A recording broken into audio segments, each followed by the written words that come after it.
welcome back to JTV. Back here again with another video, a continuation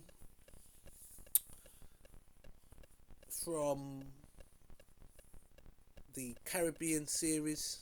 We've got Once Upon a Time across the Caribbean, so this is Upon a Time in the Caribbean, and I think we're in Haiti at the moment, so let's find out where we left off. JTV, agree or disagree, is the place for you. France's Haiti. Cotton, tropical hardwoods. That, for example, at the end of the 7 Years' War, France, as the loser of that war, was willing to cede all of French Canada to the British to retain one island in the West Indies. They considered one sugar-producing island in the West Indies to be more valuable than all of French Canada. The richest colony of them all was France's Haiti. It alone provided more profit to its mother country than all of England's 13 American colonies. But changes occurred and the prosperity ended. The Americans freed themselves from the British. The French overthrew their own monarchy. Liberty, equality, and fraternity reigned. But nothing changed for the slaves in Haiti. Slavery in Haiti was more brutal than most. And it was as a result of that long-standing repression and brutality that caused the slaves in Haiti to plan an insurrection which, by its magnitude, caught the French in Haiti completely unprepared. And under the leadership of Toussaint Louverture, defeated French forces. Toussaint Louverture even governed Haiti for a while before Napoleon sent thousands of battle-tested troops to retake the island. Toussaint's army was overwhelmed.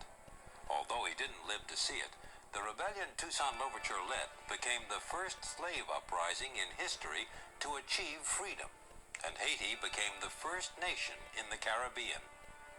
Over the next 50 years, slaves were freed throughout the Caribbean. Sugar production declined, and when German scientists found a way to extract sugar from sugar beets, profits fell. Sugar could now be produced more cheaply on the continent and consumed without shipping. With its gold reserves exhausted and sugar less profitable, the Caribbean dwindled in importance. At one time, the region had produced the most prized colonies on the planet. Now only Cuba still contributed to its mother country's treasury. Colonialism was ending, and a new era was about to begin. Stay with us. History of the Caribbean will continue. Interest in the Caribbean. The building of the Panama Canal. Suddenly, the islands became important to the canal's defense. And as the military focused on the region, business soon followed. American capitalists rebuilt the sugar, banana, and coffee industries. Their commercial interests, however, led to intervention in Cuba, Haiti, and the Dominican Republic. An explosion on the Maine, a U.S. ship anchored in Havana Harbor, ignited the Spanish-American War. Teddy Roosevelt, having served as the Secretary of the Navy, resigned to form his own volunteer militia group of cavalrymen, consisting, I believe, mostly of cowboys from his days when he served as a cowboy in the Badlands of the Dakotas, and recruited them to form his military group, which was known as the Rough Riders. The United States blockaded Cuba and soon trapped Spain's Caribbean fleet in Santiago Harbor. Then the Rough Riders closed in from the hills surrounding Santiago. The Spanish admiral tried to run the American blockade, and his squadron was destroyed. The war marked the end of Spain's colonial empire and the beginning of the American, when the U.S. received Puerto Rico as a war reparation from Spain. The United States acquired its second Caribbean territory during World War I. President Wilson convinced Congress the Germans were going to receive the Virgin Islands in a swap with Denmark. The United States was especially concerned that the Germans, if they were to acquire the Danish West Indies, would then convert St. Thomas Harbor into a large naval and especially U-boat base and cut off the Caribbean approaches to the Panama Canal, which had just been opened in 1914. In order to preempt the Germans, the United States made the Danes an economic offer they could not refuse and acquired the islands by purchase, the transfer going through on March 31st, 1917, less than 2 weeks before the United States' formal entry into World War I on the side of the Allies. St. Thomas was originally established as a free port by the Danish crown, and the United States had to maintain the island's duty-free status as part of the purchase agreement. That's why travelers from St. Thomas still have to pass through customs before entering the U.S. mainland. One of the first ports of call in the Caribbean was the Bahamas, which were visited by steam passenger ships at the end of the 19th century. Combination cruise and cargo ships were the only contact with the outside world for many of the islands. People came to the Virgin Islands in big steam cruise ships, steamliners, that they even had a coal depot at West Indian docks, that when these steamboats came in, you had women and men actually carrying coals that were stored down there at West Indian Company warehouses to refuel these ships. 4 weeks would often pass before the next ship arrived. The islanders would put on their finest clothing and row out to the ships to dance, share drinks, and be photographed. In the early 20th century, banana boats began bringing passengers into Jamaica. It was the United Fruit Company that really started tourism. When they started banana trading, they ran boats, very nice boats, both to England and to America. In fact, when I was young, the only way to get to England or America was by a banana boat. They were very well run.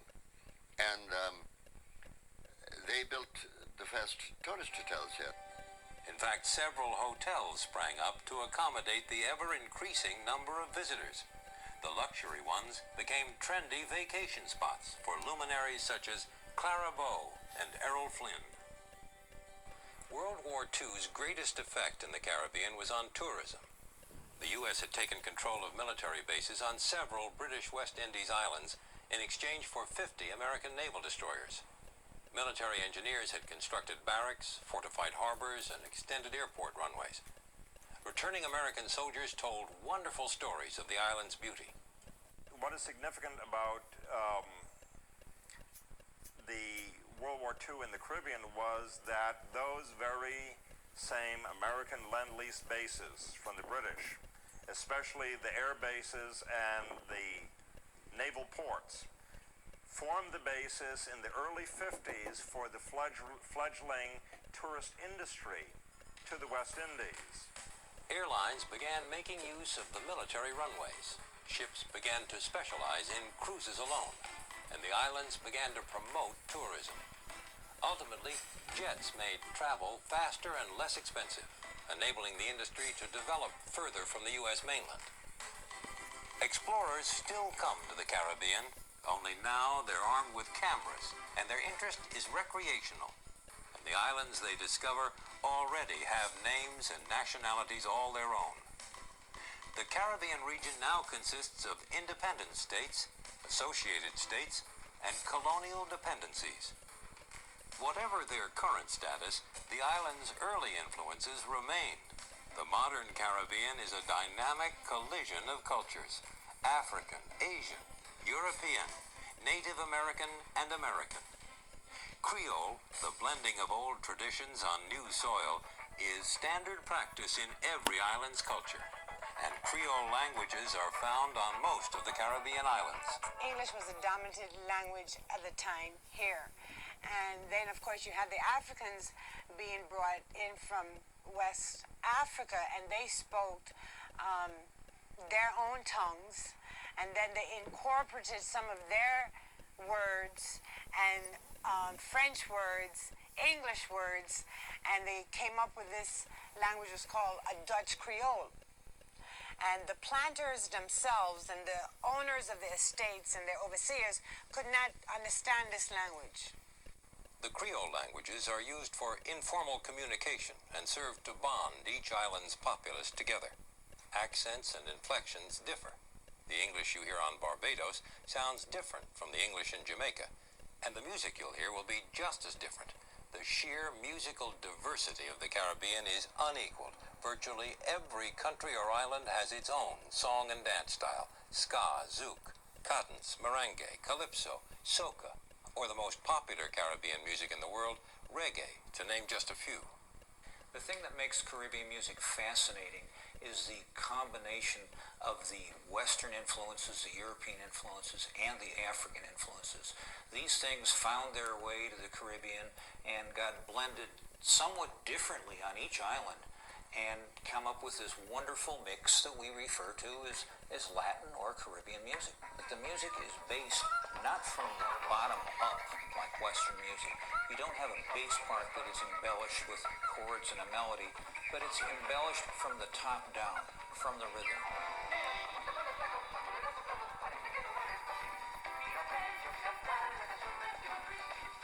Of course, when everybody thinks of African music, they think of the drums. This drum here is from Ghana. And notice the similarities between this Ghanaian drum and this drum, which is, of course, commonly referred to as a conga drum. And many people feel that conga came from the Congo. Of course, the one thing that makes the music distinctive from straight African music are the harmonic and melodic influences of the Western music that came from Europe. Huh. Just about any music from any island will have that clave influence. Clave sounds like this.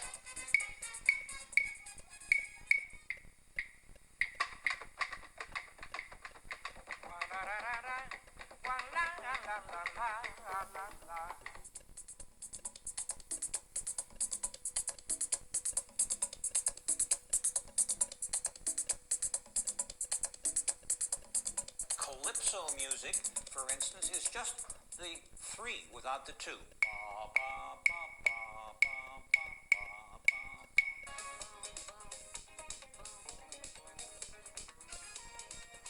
And you have to understand something about calypso music as well.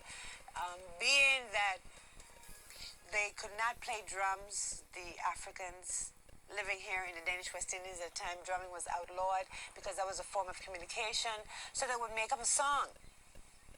Say something happened on the plantation today. Say the Master John was riding a horse and the horse threw him over and he landed on prickle pear cactus or sucker cactus. And these sucker cactus, they penetrate your skin, okay? So you know Master John was in a lot of pain today, so what they will do is they make up a calypso, a song, and then I'll sing the song to you. So you're going to take the song with you as it's a form of communication. Spread it like a newspaper. That's how calypso was formed. The steel pan or steel drum produces the sound most closely associated with calypso. The festival most closely associated with calypso is Carnival. The streets fill with ritual dancers and stick fighters, traditional costumes and characters. I'm a retired former Mukujumbi dancer, where I dance on stilts. But that art form came from West Africa. And Muku means seeker, a seeker of good, and a seeker of evil as well. But you would outcast the evil and bring in the good. Trinidad has the largest and best known of the carnivals in the Caribbean. The Protestant islands tend to have a Christmas festival, commonly called Junkanoo. It combines West African characters with traditional English masked dancers or mummers. Over the centuries, the Caribbean has captivated millions of travelers. Its beauty is timeless. These are the waters that Indians crossed, Columbus sailed, and Drake fought for. And now you are part of that continuing tradition. The Caribbean's a place apart, where vestiges of the past resonate into the future. You'll hear it in the African rhythms and the English accents. See it in the Spanish churches and the New England-style houses. Taste it in the French sauces and Irish liqueurs. Immensely diverse, constantly changing. The Caribbean's a mixture of new ideas and new combinations. Here, people are free to adapt and experiment. And you are now part of the rhythm, an influence, a participant. You don't just visit the Caribbean. You become part of it, and it becomes part of you. Look around and take it in. The memories await.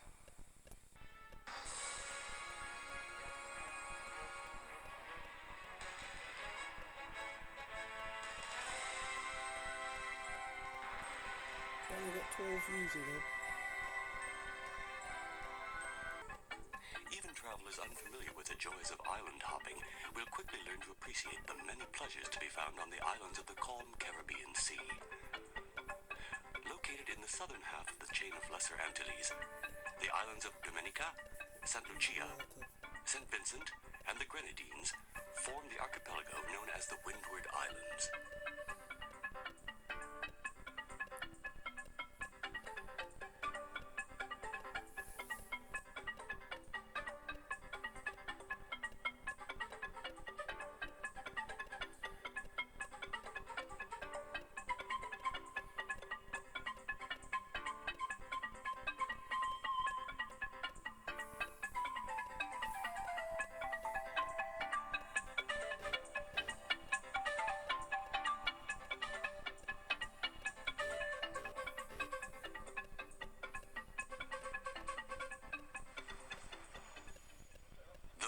Of the Caribbean find it difficult to escape the cliché of tropical paradise.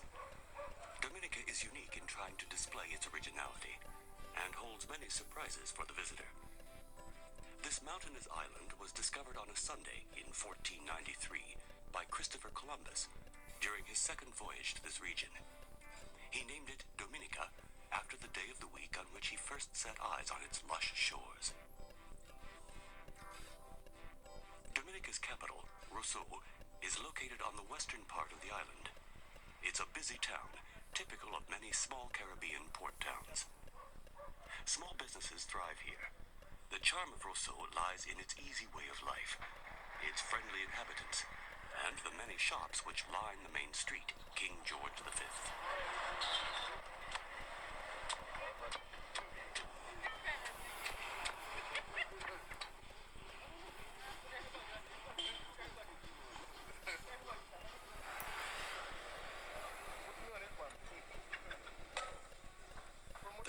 Seller quenches the thirsts of the passers-by for just a few EC, or Eastern Caribbean dollars. The cobbler gives a second life to the shoes of a beautiful local girl. Huh.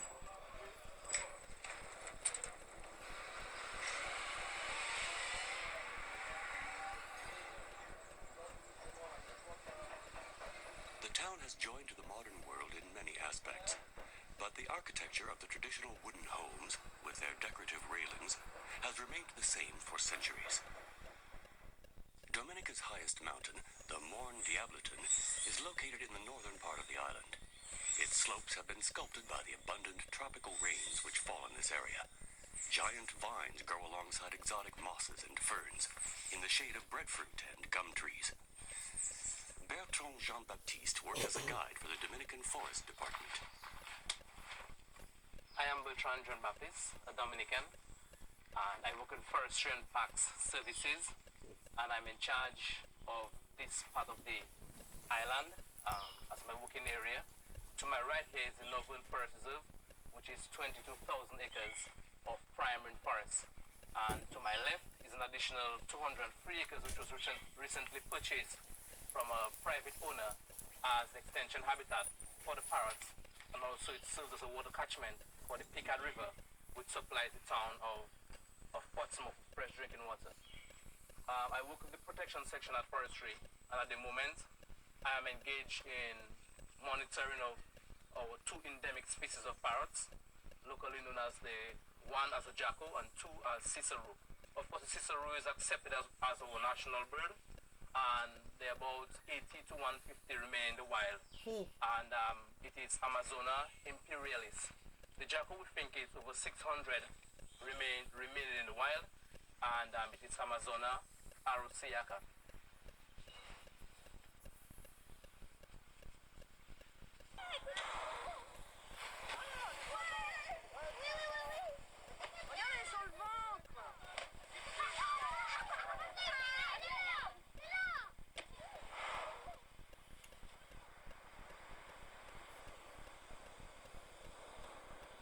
A vast Indian reservation, which covers 1,500 hectares, is located near the island's northeast shore, some 20 kilometers south of the township of Marigot.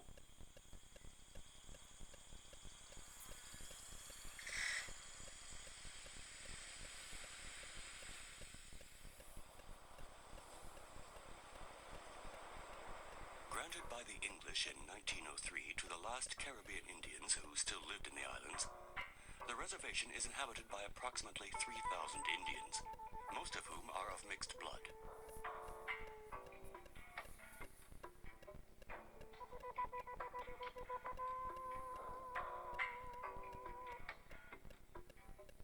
Among them, only about 100 have traits similar to the Indians first seen by Christopher Columbus 500 years ago.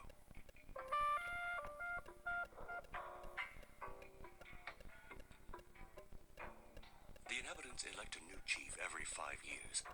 The leader is responsible for enforcing certain laws which assure the preservation of the community's identity. Not an easy task with the strong insurgence of Western culture. Though an Indian man is allowed to marry a non-Indian on the condition that she accepts to live in the community, an Indian woman who chooses a non-Indian husband is forced to leave the reservation, and her children will not be considered true Caribbean Indians.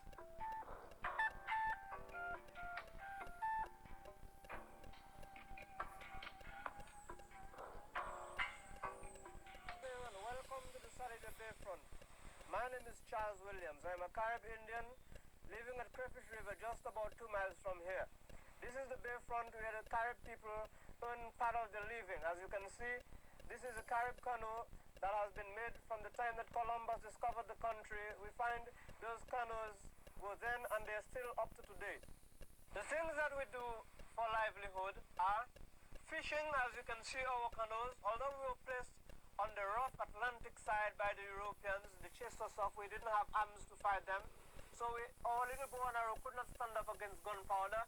So we had to run. We used the terrain of the country, and we were able to find rescue right here on the central Atlantic side or central eastern coast of the island. The Caribbean Indians are the last people to have retained the ancient technique of carving a canasas, or pirogue, out of the trunk of a gum tree with an axe. The waters of the Atlantic Ocean to the east of the islands are laden with fish. When sea bream are caught and pulled from the sea, they turn all imaginable colors.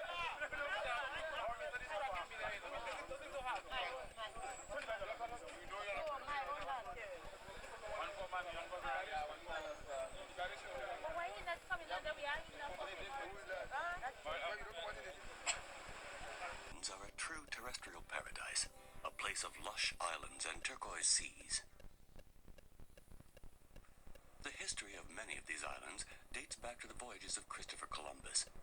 Saint Vincent was discovered by the explorer on Saint Vincent's Day in January of 1498. The Caribbean Indians had lived peacefully until the arrival of the Europeans. The ongoing battle for possession of these islands between the French and the British finally ended with the English gaining control of Saint Vincent. The cannons at Fort Charlotte carry the arms of George III. The British occupied the islands of St. Vincent and Grenada from 1796 on. The native population was deported and replaced by African slaves who were brought in to work on the plantations. Today, Kingston is the young capital of the independent state. Its market is one of the most colorful to be found throughout the islands. The crowded marketplace with its stands of tropical fruits and vegetables fills the town with exotic fragrances. Native fruits and vegetables of all sorts can be found in abundance. Much of the produce is found only on these islands and is unfamiliar to foreign shoppers. Sweet potatoes, yams, breadfruit, carambole, corosol, maracuya, and many others.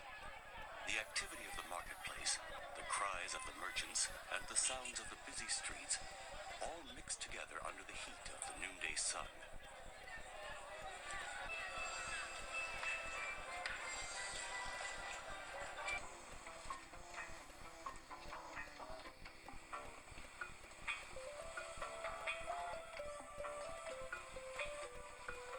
Most turbulent in this region.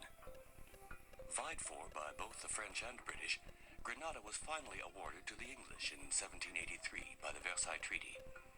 For 3 centuries, the island developed under the influence of British colonial rule and thrived thanks to its production of sugarcane, cocoa, cotton, and nutmeg. The island became the second leading exporter of nutmeg in the world. The main port town of St. George spreads out like an amphitheater when seen from the sea. Crop only after 7 years. The tree reaches maturity between 15 and 30 years of age.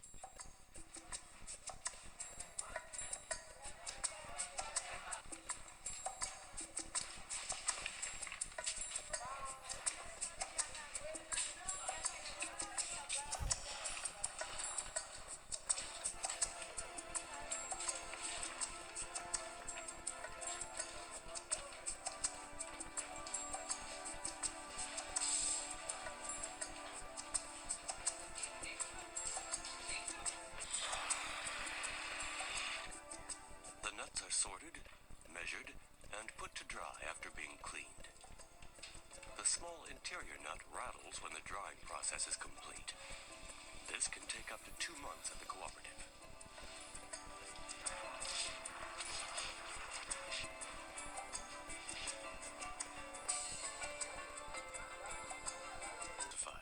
And local resources are now used to make a nutmeg-based liqueur, whose recipe is jealously passed down from generation to generation. Jams are made from local fruits, such as papayas, maracuyas, and corosols. The Saturday morning market at St. George offers one of the most colorful sights to be seen in the islands. It's a time to make last-minute purchases of the many local delicacies.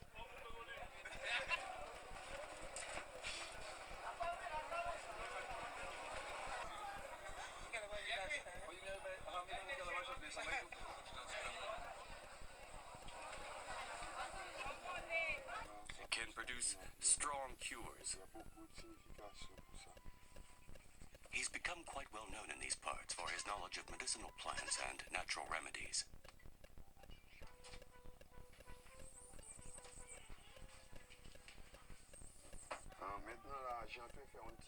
What I'm doing now is making an infusion for people who have a liver problem, like people who smoke a lot.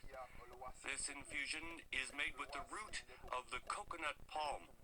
The roots are cut in small pieces and boiled. This infusion is also very good for colds.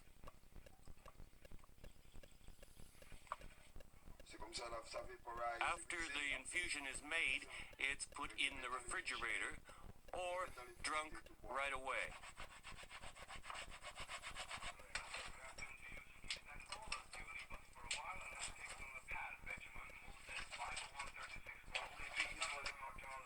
According to Gunther, coconut oil is by far one of the best all-round remedies that exists.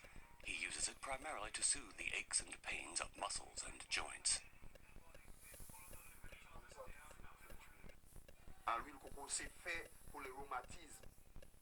Coconut oil is very good for rheumatism. If you have arthritis or rheumatism in your legs, you must use warm coconut oil with ginger and cinnamon.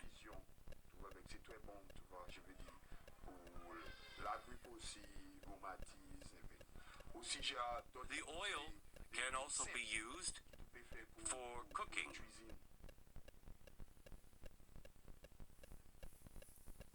Gunther's first patient arrives and places himself in the healer's knowledgeable care.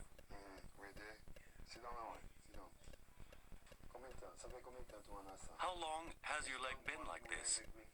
You see, I think we can help soothe the ache in your leg. Yeah, that's a real doctor.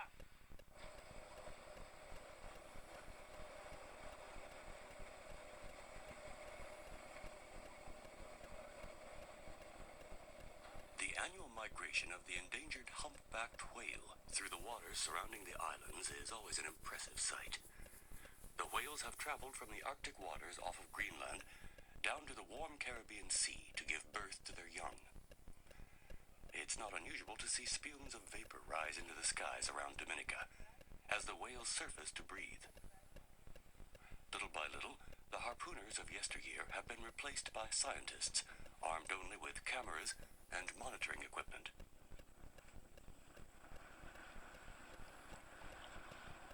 Sensitive microphones, the scientists are able to follow the whales' migration patterns and record the sounds they make when communicating with one another.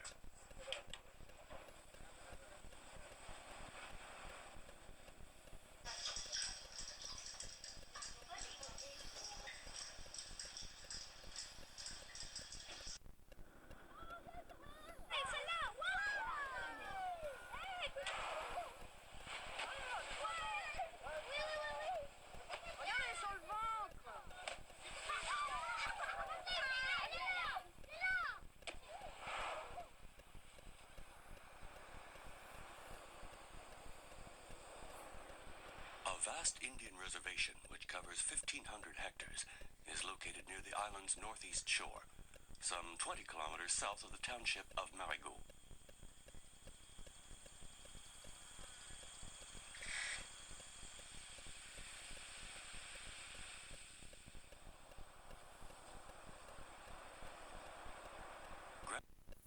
Yes, JTV. I've lost count from what series this is, but it was a journey around the Caribbean, showing you the various foods and cultures, the beautiful beaches, the beautiful people, the interactions, the colours, the legacy of colonialism, the African experience still present amongst those living down there. Wonderful place, has its problems like many other places, but it is a place that I have called home, and I find the place magical, the people lovely, the food tremendous. Yes, people, JTV.